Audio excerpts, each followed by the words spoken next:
Exam दौर channel पर स्वागत है। लाइक करें हमारी वीडियोज़ को और साथ ही सब्सक्राइब करें और बेल आइकन को दबाएं ताकि आपको नए नए वीडियोज़ मिलते रहें। हेलो फ्रेंड्स, स्टेट 2020 यानी बिहार का जो शिक्षक भर्ती का स्टेट का एग्ज़ाम होने वाला है 2020 में 9 से 21 सितंबर। उसके सामाजिक विज्ञान का भाग 6 लेकर आज हम हाजिर हुए हैं आपके सामने। इसमें हम इतिहास और राजनीतिक विज्ञान का 25 क्वेश्चन करेंगे, 25 इतिहास से और 25 राजनीति विज्ञान के। तो टोटल 50 क्वेश्चन होंगे और इसमें बहुत सारे इंपॉर्टेंट क्वेश्चन हैं। तो चलिए शुरू करते हैं। आपको बता दें कि इससे पहले भाग 5 तक किया जा चुका है, जिसमें भाग 5वें भाग में हमने 100 क्वेश्चन किया था, इतिहास 50 क्वेश्चन और भूगोल 50 क्वेश्चन किया था, लेकिन वो वीडियो काफ़ी लंबा हो गया था, इसलिए आज हम सिर्फ 25 क्वेश्चन करेंगे, यानी टोटल 50 क्वेश्चन करेंगे। तो चलिए शुरू करते हैं अपना ये छठा भाग का आज का पहला क्वेश्चन के साथ। एग्जाम द्वारा चैनल को आप सब्सक्राइब जरूर कीजिएगा। सरकारी नौकरी की बेहतर तैयारी करना चाहते हैं तो एग्जाम द्वारा चैनल को सब्सक्राइब कर ले, यहाँ आपको बेहतर तैयारी कराई जाएगी। चलिए शुरू करते हैं आज का अपना इतिहास का पहला क्वेश्चन के साथ। और हमारा पहला क्वेश्चन है, रूस से भूदान का उन्मूलन कब हुआ था? ये भूदास नहीं है, भूदान होगा। रूस से भूदान का उन्मूलन कब हुआ? और इसके ऑप्शन है 1864, 1867 ईस्वी, 1914 ईस्वी या 1861 ईस्वी। और इसका सही आंसर होगा ऑप्शन डी, 1861 ईस्वी। चलिए अगले क्वेश्चन की तरफ चलते हैं। क्वेश्चन नंबर दूसरा, और दूसरा हमारा क्वेश्चन है, 1917 ईस्वी की क्रांति का विश्व इतिहास में विशेष महत्व है क्योंकि इस क्रांति के द्वारा, इस 1917 की रूसी क्रांति के द्वारा क्या हुआ था, क्यों इसका महत्व है, ये हमें बताना है। इसके ऑप्शन है, रूस के शासन पर मजदूरों का अधिकार हो गया, रूस के शासन पर कुलीनों का नियंत्रण हो गया, या रूस के शासन पर मध्यम वर्ग का दबदबा बढ़ गया, या जारशाही के निरंकुश शासन को बल मिला। तो 1917 की रूसी क्रांति का विश्व इतिहास में क्यों महत्व है? तो इसका सही आंसर होगा ऑप्शन ए, क्योंकि रूस के शासन पर मजदूरों का अधिकार हो गया। चलिए अगले क्वेश्चन की तरफ चलते हैं। क्वेश्चन नंबर तीसरा है हमारा, रूस में जार द्वारा सिंहासन त्याग करने के बाद पहली अस्थायी सरकार का गठन कब हुआ था? और इसके ऑप्शन है 25 फरवरी 1917, 15 मार्च 1917, 10 मार्च 1917 या 7 नवंबर 1917। तो इसका सही आंसर क्या होगा? ऑप्शन बी, ऑप्शन बी इसका सही आंसर हो जाएगा 15 मार्च 1917। चलिए अगला क्वेश्चन देखते हैं। क्वेश्चन नंबर 4, लेनिन के मृत्यु के पश्चात रूस में शासन का प्रधान कौन बना? ऑप्शन है ट्राटस्की, लेनिन, खुश्चेव या स्टालिन। तो लेनिन की मृत्यु के बाद रूस में शासन का प्रधान कौन बना? तो इसका सही आंसर हो जाए ऑप्शन डी, स्टालिन। लेनिन की मृत्यु के बाद स्टालिन रूस का प्रधान बना। चलिए अगले क्वेश्चन की तरफ चलते हैं। क्वेश्चन नंबर 5 है हमारा, नवंबर 1917 की रूसी क्रांति के बाद स्थापित सरकार का प्रधान कौन था?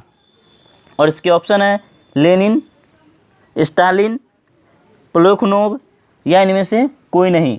तो इसका सही आंसर क्या हो जाएगा कि नवंबर 1917 की रूसी क्रांति के बाद स्थापित सरकार का प्रधान कौन था? तो ऑप्शन ए, लेनिन। 1917 की रूसी क्रांति के बाद लेनिन वहाँ का प्रधान बना, सरकार का प्रधान बना।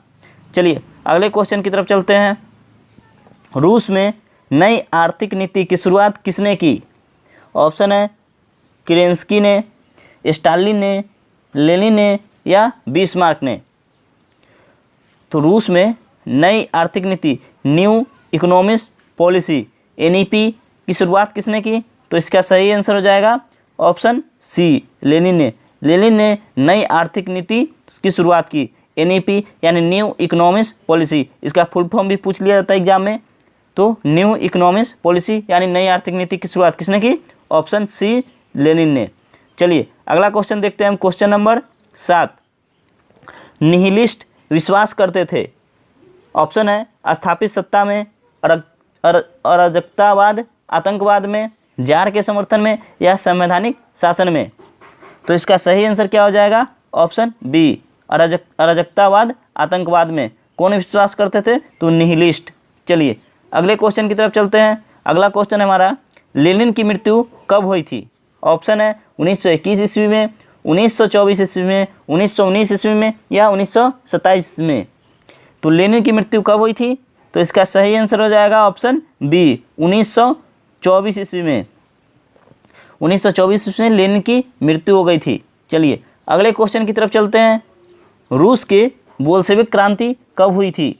ऑप्शन है नवंबर 1917 में, मार्च 1917 में, नवंबर 1918 में या जनवरी 1917 में। रूस के बोल्शेविक क्रांति कब हुई थी, यानी रूस में बोल्शेविक क्रांति कब हुई थी? तो इसका सही आंसर क्या हो जाएगा? ऑप्शन ए, नवंबर 1917। रूसी क्रांति यानी नवंबर 1917 में जो रूसी क्रांति होता है उसी को बोल्शेविक क्रांति भी कहते हैं। तो रूस के बोल्शेविक क्रांति नवंबर 1917 में हुई थी। चलिए 10वां क्वेश्चन देखते हैं। इनमें किसके नेतृत्व में चीन में गणराज्य की स्थापना हुई? चीन में किसके नेतृत्व में गणराज्य की स्थापना हुई? ऑप्शन है माओ त्से तुंग, ली फंग, चियांग काई शेक या युआन शी काई। तो इसका सही आंसर क्या हो जाएगा? सही आंसर होगा ऑप्शन ए। ऑप्शन ए, माओ त्से तुंग के नेतृत्व में चीन में गणराज्य की स्थापना हुई थी। चलिए अगला क्वेश्चन है हमारा 11 नंबर क्वेश्चन। वह देश जिसके साथ भारत ने द्वितीय शताब्दी ईसा पूर्व में गहन व्यापारिक संबंध विकसित किए थे वह कौन सा देश है? ऑप्शन है मिस्र, यूनान, चीन या रोम। तो इसका सही आंसर हो जाएगा ऑप्शन डी, रोम।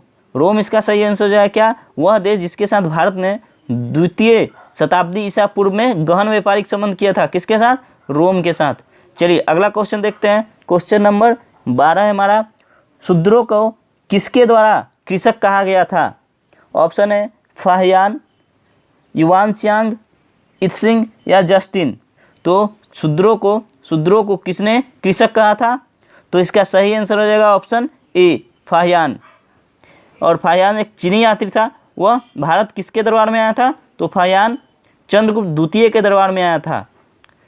फाहियान एक चीनी यात्री था जो भारत चंद्रगुप्त द्वितीय के दरबार में आया था। चंद्रगुप्त द्वितीय के शासनकाल में आया था मतलब। चलिए अगला क्वेश्चन है। निम्नलिखित में से कौन सी जोड़ी सही नहीं है? इसमें से कोई एक जोड़ी सही नहीं है, वो हमें बताना है। पतंजलि महाभाष्य, हाल, गाथा सप्तशती, भद्रबाहु वृहद कथा या अश्वघोष बुद्धचरित। तो इसका सही आंसर क्या हो जाएगा? ऑप्शन सी, भद्रबाहु वृहद कथा। ये सही जोड़ी नहीं है। बाकी ऑप्शन ए, बी और डी ये तीनों सही है। ये गलत है, इसलिए इसके लिए सिर्फ ये सही हो जाएगा। चलिए अगले क्वेश्चन की तरफ चलते हैं। क्वेश्चन नंबर हमारा 14 है। प्राचीन तमिल देश में उपजाऊ कृषि भूभाग की संज्ञा थी। क्या थी? पाले, मरुदम, मुल्लय या नेदल। तो इसका सही आंसर क्या हो जाएगा? Option B, Marudam. प्राचीन तमिल देश में उपजाऊ भूमि की संज्ञा थी मरुदम। चलिए इसका बी आंसर सही हो जाएगा। अगले क्वेश्चन की तरफ चलते हैं हम। अगला क्वेश्चन है हमारा। क्षत्रियजन योद्धे केवल निम्नलिखित देवता के उपासक थे। किसके? ऑप्शन है इंद्र के, वासुदेव के, पशुपति के या कार्तिकेय के। तो इसका सही आंसर हो जाएगा ऑप्शन डी, कार्तिकेय। चलिए अगला क्वेश्चन देखते हैं। 16 नंबर हमारा क्वेश्चन है। चिश्ती संतों के विषय में कौन सा कथन सही नहीं है? ऑप्शन है अद्वैत का प्रचार, व्यक्तिगत संपत्ति का विरोध, संगीत के आध्यात्मिक मूल्य में विश्वास या अपने परिवार के सदस्यों के कल्याण का चिंतन। तो इसका सही आंसर क्या हो जाएगा? Option D. पूछ रहा है कौन सा कथन सही नहीं है, तो ये डी सही नहीं है। क्या? अपने परिवार के सदस्यों के कल्याण का चिंतन। चलिए अगला क्वेश्चन है हमारा 17 नंबर। जौनपुर नगर की स्थापना किसने की? ऑप्शन है इल्तुतमिश ने, नासिरुद्दीन मोहम्मद बिन तुगलक ने या फिरोज तुगलक ने। तो जौनपुर नगर की स्थापना किसने की थी? तो इसका सही आंसर जाएगा ऑप्शन डी, फिरोज तुगलक ने। फिरोज तुगलक ने जौनपुर नगर की स्थापना की थी। अगला क्वेश्चन है हमारा। मुगलों की सेना व्यवस्था का नाम बताइए। इसके ऑप्शन है जागीरदारी पद्धति, इजारदारी पद्धति, मनसबदारी पद्धति या तालुकदारी पद्धति। तो मुगलों की सेना व्यवस्था का नाम क्या था? तो इसका सही आंसर हो जाएगा ऑप्शन सी, मनसबदारी पद्धति। ये मुगलों की सेना का नाम था। चलिए अगला क्वेश्चन है हमारा 19 नंबर क्वेश्चन है। 13वीं और 14वीं शताब्दियों में भारतीय किसान निम्नलिखित की खेती नहीं करते थे। 13वीं और 14वीं शताब्दी में किसकी खेती नहीं करते थे? ऑप्शन है गेहूं की, जौ की, चना की या मक्का की। तो इसका सही आंसर क्या हो जाएगा? ऑप्शन डी, मक्का की। चलिए अगले क्वेश्चन की तरफ चलते हैं। पोलीगर थे, पोलीगर क्या थे? मुगल काल में अफगानिस्तान से आने वाले घोड़ों के सौदागर, मारवाड़ के श्रेष्ठियों की एक प्रसिद्ध जाति, विजयनगर राज्य में नायकों के महत सरदार या बंगाल में रेशम और मलमल खरीदने के यूरोपीय कंपनियों के प्रतिनिधि। तो पोलीगर कौन थे? तो इसका सही आंसर हो जाएगा ऑप्शन सी, विजयनगर राज्य में नायकों के महतर सरदार थे। कौन? पोलीगर। चलिए अगले क्वेश्चन की तरफ चलते हैं। 21वां नंबर हमारा क्वेश्चन है, आधुनिक स्थानीय स्वशासन का प्रारंभ किसके काल में हुआ था? ऑप्शन है Lord Irwin, Lord Ripon, Lord Curzon या Lord Auckland.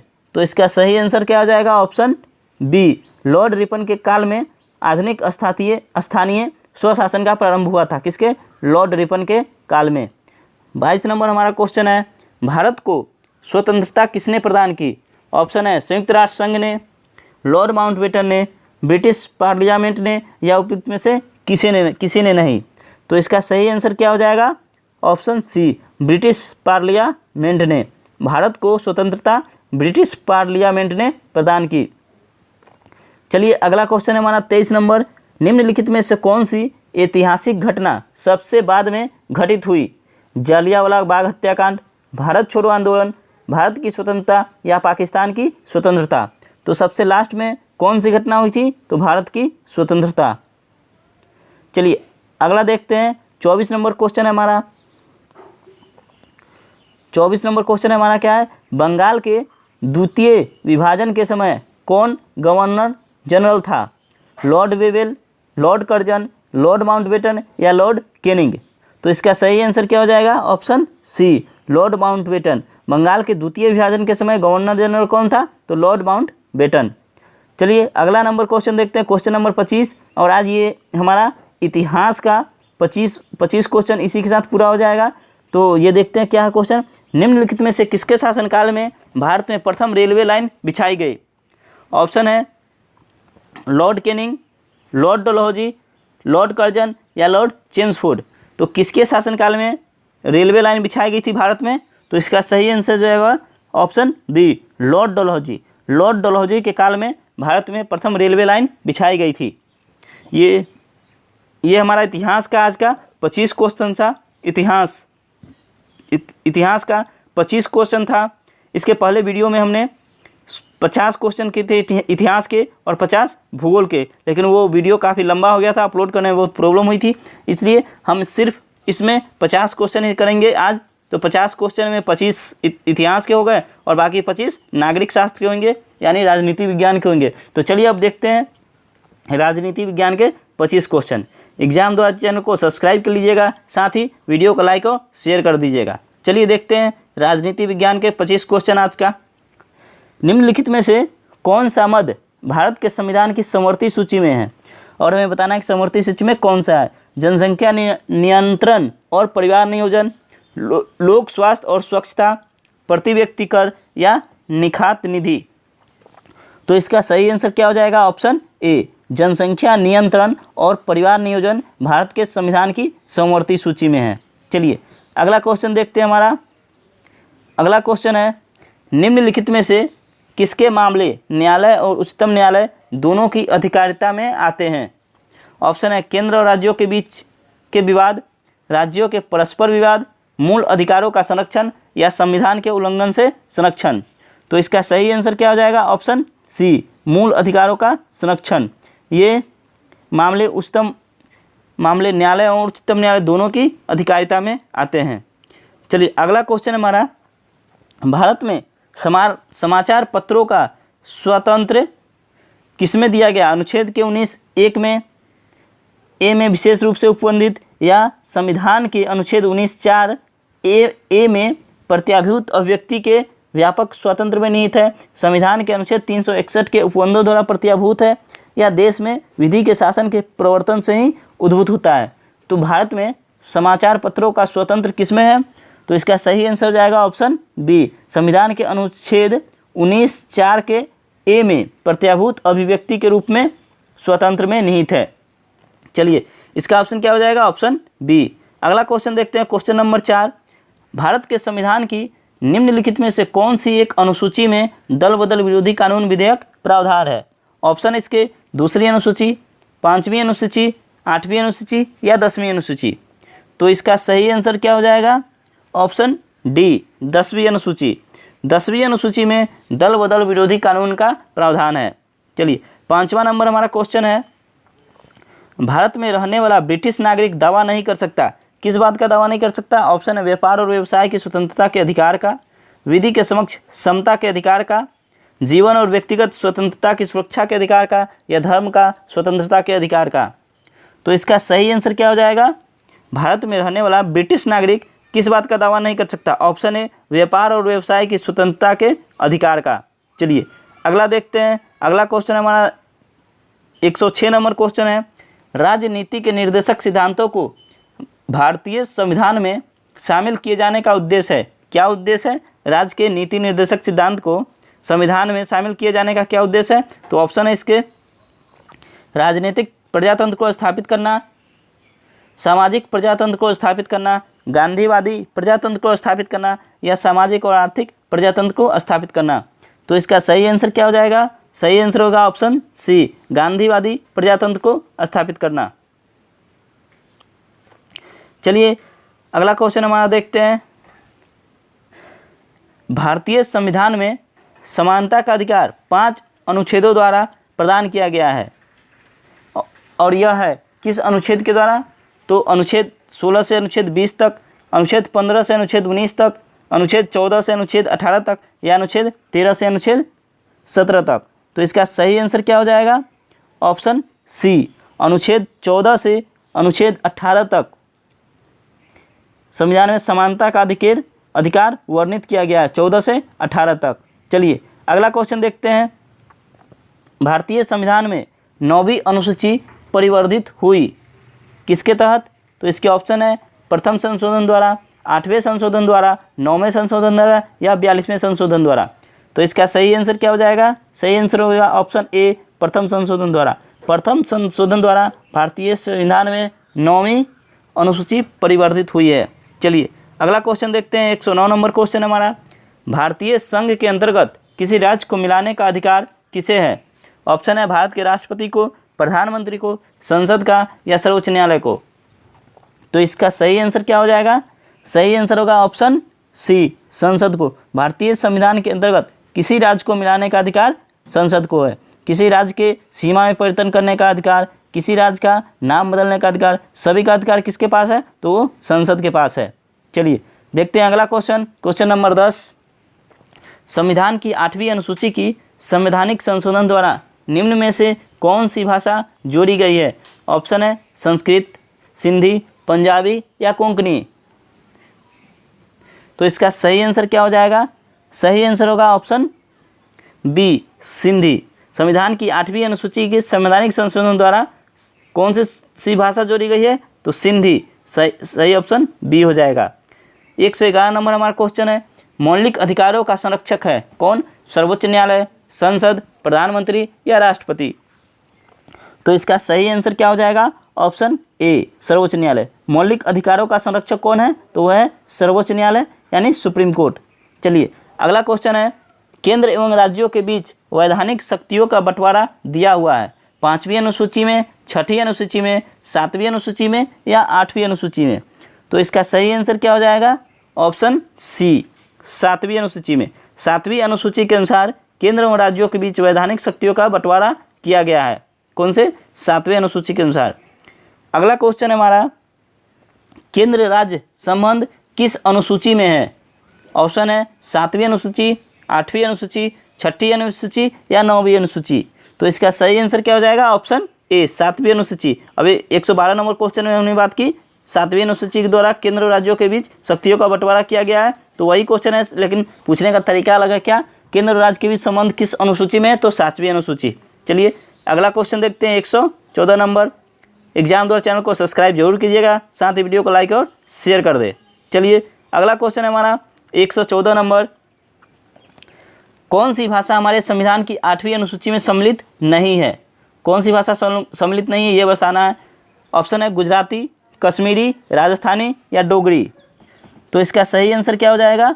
Option C, Rajasthani. Kashmiri भाषा है, गुजराती भाषा है, डोगरी भाषा शामिल है, तो कौन सी नहीं है? तो इसका ऑप्शन हो जाएगा सी, राजस्थानी भाषा हमारे संविधान की 8वीं अनुसूची में शामिल नहीं है। अगला क्वेश्चन है क्वेश्चन नंबर 115। क्या है क्वेश्चन? निम्नलिखित में से कौन सा मूल अधिकारों में सम्मिलित नहीं है? संपत्ति का अधिकार, संघ गठित करने का अधिकार, सभा करने का अधिकार या देश के किसी भाग में आने जाने का अधिकार। तो निम्नलिखित में से कौन सा मूल अधिकारों से संबंधित नहीं है? तो क्या हो जाएगा? ये होगा ऑप्शन ए, संपत्ति का अधिकार। संपत्ति का अधिकार अब हमारा मौलिक अधिकार नहीं है, मूल अधिकार नहीं है, बल्कि वो हो गया है संपत्ति का अधिकार कानूनी अधिकार कर दिया गया उसको। संपत्ति का अधिकार क्या है? कानूनी अधिकार है। तो ऑप्शन ए इसका सही आंसर हो जाएगा। चलिए अगला देखते हैं क्वेश्चन 116 नंबर क्वेश्चन हमारा। निम्नलिखित में से भारतीय संविधान के कौन से अनुच्छेद में किसी भी रूप में अस्पृश्यता निषेध के लिए प्रावधान है? ऑप्शन है अनुच्छेद 14, अनुच्छेद 17, अनुच्छेद 19 या उपयुक्त में से कोई नहीं। तो इसका सही आंसर क्या हो जाएगा? सही आंसर होगा ऑप्शन बी, अनुच्छेद 17। अनुच्छेद 17 में किसी भी रूप में अस्पृश्यता निषेध के लिए प्रावधान किया गया है। अगला क्वेश्चन हमारा 117 नंबर। भारतीय संविधान निम्न में से कौन सी नागरिकता प्रदान करता है? दोहरी नागरिकता, एकल नागरिकता, उपयुक्त दोनों या उपयुक्त में से कोई नहीं। तो भारतीय संविधान कौन सी नागरिकता प्रदान करता है? तो इसका सही आंसर हो जाएगा ऑप्शन बी, एकल नागरिकता। भारतीय समान एकल नागरिकता प्रदान करता है। वहीं अमेरिका दोहरी नागरिकता प्रदान करता है। ये भी क्वेश्चन पूछ देता है कि अमेरिका में कौन सी नागरिकता है, तो दोहरी नागरिकता। चलिए अगला क्वेश्चन हमारा, भारतीय संविधान में मौलिक कर्तव्यों को सम्मिलित किया गया है 44वीं संशोधन द्वारा, 42वें संशोधन द्वारा, 43वें संविधान संशोधन द्वारा या 44वें संशोधन द्वारा। तो इसका सही आंसर क्या हो जाएगा? सही आंसर होगा ऑप्शन बी, 42वें संविधान संशोधन द्वारा। 42वें संविधान संशोधन द्वारा भारतीय संविधान में मौलिक कर्तव्यों को शामिल किया गया है। चलिए अगला क्वेश्चन है, संपत्ति का अधिकार एक क्या है? अभी हमने ऊपर बात की थी कि संपत्ति का अधिकार क्या है। तो ऑप्शन है मौलिक अधिकार है, नैसर्गिक अधिकार है, वैधानिक अधिकार है या कानूनी अधिकार है। इसको 119 नंबर क्वेश्चन को आप कमेंट करके हमें बताइएगा कि संपत्ति का अधिकार क्या है, क्योंकि अभी हमने पिछले 116 या 17 नंबर क्वेश्चन में अभी हमने बात की थी। ये 115 नंबर क्वेश्चन में हमने बताया था कि संपत्ति का अधिकार क्या है। तो 119 नंबर क्वेश्चन को आपको ये कमेंट करके बताना है 119 नंबर क्वेश्चन को कि संपत्ति का अधिकार क्या है, मौलिक अधिकार है, नैसर्गिक अधिकार है, वैधानिक अधिकार है या कानूनी अधिकार है। इसका हमें कमेंट करके आंसर बताइएगा प्लीज़। चलिए अगला क्वेश्चन देखते हैं 120 नंबर क्वेश्चन। भारतीय संविधान के अनुच्छेद 25 का संबंध है। और एक बात और बताए थे कि ये 119 नंबर क्वेश्चन का आंसर आपको ऊपर वाले क्वेश्चन में मिल जाएगा, 116 नंबर क्वेश्चन में मिल जाएगा। तो आप कमेंट करके जरूर बताइएगा। 120 नंबर क्वेश्चन क्या है? भारतीय संविधान के अनुच्छेद 25 का संबंध है। भारतीय संविधान के अनुच्छेद 25 का क्या संबंध है? समता समानता के अधिकार से, संपत्ति के अधिकार से, धर्म की स्वतंत्रता से या अल्पसंख्यकों की सुरक्षा से। तो इसका सही आंसर क्या हो जाएगा? सही आंसर हो जाएगा ऑप्शन सी, धर्म की स्वतंत्रता से। संविधान के अनुच्छेद 25 में धर्म की स्वतंत्रता से संबंधित प्रावधान है। चलिए 121 नंबर क्वेश्चन देखते हैं। भारतीय संविधान का कौन सा अनुच्छेद अल्पसंख्यकों को अपने मनपसंद शिक्षण संस्थानों के स्थापित एवं संचालित करने के अधिकार को संरक्षण करता है? इसके ऑप्शन है 19, 26, 29 या 30। तो कौन सा अनुच्छेद है? तो इसका सही आंसर हो जाएगा ऑप्शन डी, 30। अनुच्छेद 30 में इसका प्रावधान किया गया है। चलिए 121 नंबर क्वेश्चन है हमारा। निम्नलिखित में से कौन से अधिकार संविधान के अनुच्छेद 32 के अंतर्गत प्रवर्तित किए जा सकते हैं? संवैधानिक अधिकार, मौलिक अधिकार, संवैधानिक अधिकार या उपयुक्त सभी। तो इसका सही आंसर क्या जाएगा? ऑप्शन बी, मौलिक अधिकार। संविधान के अनुच्छेद 32 के अनुसार मौलिक अधिकार हमारे प्रवर्तित किए जा सकते हैं। 123 नंबर क्वेश्चन है। समान कार्य के लिए समान वेतन भारत के संविधान में सुनिश्चित किया गया है। एक मौलिक अधिकार है, राज्य के नीति निर्देशक सिद्धांतों का अंग है, मौलिक कर्तव्य है या आर्थिक अधिकार है। तो इसका सही आंसर क्या हो जाएगा? सही आंसर होगा ऑप्शन बी, राज्य के नीति निर्देशक सिद्धांतों का अंग है। क्या? समान कार्य के लिए समान वेतन राज्य के नीति निर्देशक सिद्धांतों का अंग है। चलिए 124 नंबर क्वेश्चन देखते हैं, और क्या है? नीति निर्देशक सिद्धांत है क्या? वाद योग नहीं, मौलिक अधिकार या उपयुक्त में से कोई नहीं। तो इसका सही आंसर हो जाएगा ऑप्शन बी, वाद योग नहीं। चलिए 125 नंबर क्वेश्चन देखते हैं, और ये आज का हमारा अंतिम क्वेश्चन होगा। क्या? नागरिक शास्त्र का अंतिम क्वेश्चन होगा। इतिहास का 25 क्वेश्चन हम कर चुके हैं। इसी वीडियो में हमने शुरू में 25 क्वेश्चन किया इतिहास का, और ये 25वां क्वेश्चन होगा नागरिक शास्त्र का। टोटल 50 क्वेश्चन करेंगे। इससे पहले का जो वीडियो आया था, यानी 5वें सेशन में हमने 50 क्वेश्चन इतिहास से किए थे और 50 क्वेश्चन भूगोल से किए थे। वो वीडियो लंबा हो गया था, अपलोड करने में प्रॉब्लम हो रही थी, इसलिए अब हमने 25 क्वेश्चन कर दिया। टोटल 50 क्वेश्चन करेंगे। फिर नेक्स्ट वीडियो में हम इसी का अगला इतिहास का फिर आगे का 25 क्वेश्चन और नागरिक के आगे का 25 क्वेश्चन लाएंगे। तो आप वीडियो जरूर देखिएगा। पहले ये एक क्वेश्चन कर लेते हैं। 125वां नंबर क्वेश्चन है, मौलिक कर्तव्यों से संबंधित निम्नलिखित में से कौन सा कथन सही नहीं है? उन्हें परमादेश द्वारा प्रभावी बनाया जा सकता है, उन्हें संवैधानिक प्रक्रिया से ही बढ़ाया जा सकता है, और अस्पष्ट विधियों की व्याख्या के लिए उनका उपयोग किया जा सकता है, या किसी विशिष्ट कर्तव्य का पालन संवैधानिक कानून के क्षेत्र में आता है जिसे न्यायालय निश्चित करता है। तो इसका सही आंसर क्या हो जाएगा? ऑप्शन बी, उन्हें संवैधानिक प्रक्रिया से ही आगे बढ़ाया जा सकता है। 119 नंबर क्वेश्चन का आपको कमेंट करके आंसर बताना होगा। क्या होगा उस सही आंसर? हमने उससे पहले 116 या 17 नंबर क्वेश्चन में हमने उसका आंसर बताया है, तो आप जरूर बताइएगा 119 नंबर क्वेश्चन का सही आंसर। अगर आप एग्जाम द्वारा चैनल पर नए हैं तो वीडियो को लाइक और शेयर कर दे, साथ ही चैनल को सब्सक्राइब कर ले, और सब्सक्राइब के बगल में एक बेल आइकन है उसे दबा ले, जिससे हर वीडियो का नोटिफिकेशन आपको मिलता रहे। एग्जाम द्वारा चैनल पे आप मैथ, जीके और रीजनिंग के वीडियो देख सकते हैं। सभी का लिंक इस वीडियो के डिस्क्रिप्शन बॉक्स में दे दिया गया है, वहाँ से आप डायरेक्ट सभी वीडियो देख सकते हैं। साथ ही आप हमसे व्हाट्सअप, टेलीग्राम, इंस्टाग्राम और फेसबुक के माध्यम से जुड़ सकते हैं। सभी का लिंक इस वीडियो के डिस्क्रिप्शन बॉक्स में दे दिया गया है, वहाँ से आप हमें डायरेक्ट ज्वाइन कर सकते हैं। इसी के साथ आज का हमारा ये सामाजिक विज्ञान का सेशन समाप्त होता है। इसमें हमने बात की 25 क्वेश्चन हिस्ट्री के और 25 क्वेश्चन नागरिक शास्त्र के। फिर इसी का हम अगला भाग लेकर आएंगे। तब तक के लिए जय हिंद, जय भारत।